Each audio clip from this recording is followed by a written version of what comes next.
And I'm Peter. And we're with the Santa Barbara Middle School Team Press, and we're here with... My name is Don Carlton, and I am a historian. I'm on the history faculty at the University of Texas at Austin, and I'm the executive producer of a film called When I Rise, which is about is a civil rights story that we've got here in the Santa Barbara Film Festival. Can you tell us a little more about this film? Well, it's a story about an African-American woman who was in the first group of students who entered the University of Texas at Austin in 1957 when racial segregation was ended at the University of Texas.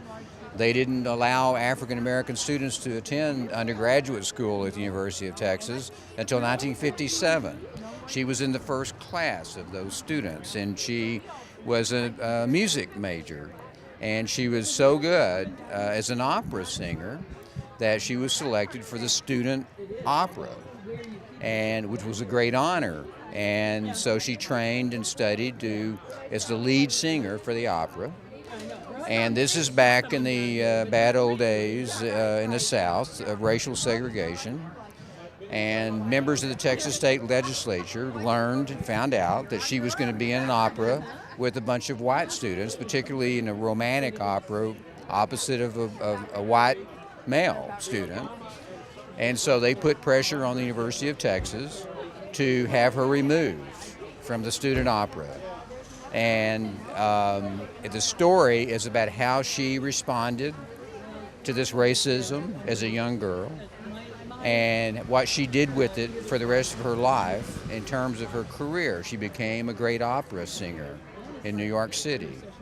And it is about the fact that she went on with her career and persisted in the face of all this adversity and all this bad stuff that was happening to her. She didn't give up, and she kept moving forward, and she became a great opera singer. And later on, the University of Texas reached out to her and brought her back and apologized to her. And this is all in the film. And it's about how she's led her life, and it's really about forgiveness and not being bitter and really, resisting in the face of great obstacles. And what motivated you to make this film? Well, Barbara is a very good friend of mine. Her name is, I don't think I mentioned her name. Her name is Barbara Conrad. And Barbara, who's 72 years old now, is a very good friend of mine. And as I learned her story and got to know her better, I realized that she had a story that we needed to document in some way and make it available and accessible to young people today who may not understand how things were in the 50s and 60s in this country during the days of racial segregation. And so that's the reason we did that. And do you have any special memories about when you were making this film? Oh, yeah. I mean, one of the things that amazed me when we were making the film is when I realized that Barbara Conrad had suffered all of this injustice, but she never became a professional victim. She never used it to advance herself. She never, in fact, there were people who we interviewed who had known her for many, many years who were surprised about this story. They didn't know that she had been discriminated against. And she just moved on, she moved forward. She didn't let that get in her way, but she also didn't try to take advantage of it in some way. So that was one of the things that surprised me.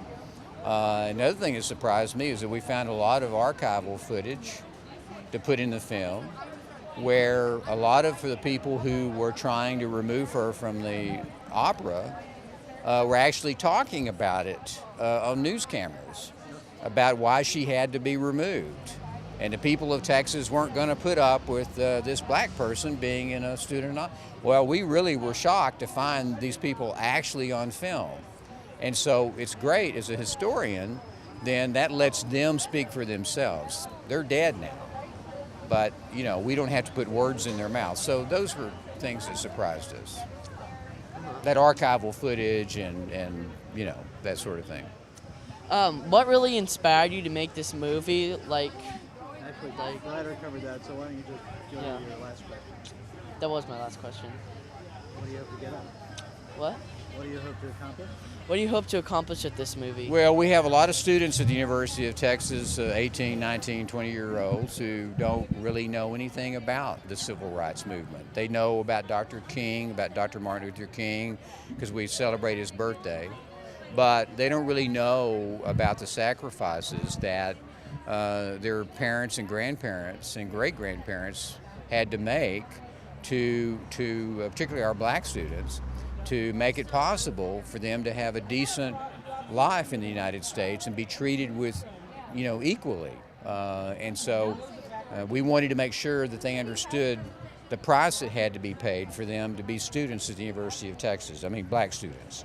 We also want our white students to know how things were in that period of time, because most of them just don't know. They don't understand. So it's a very good educational tool. And it's something we're going to be using to teach with. Thank you for your time. Okay, thanks a lot.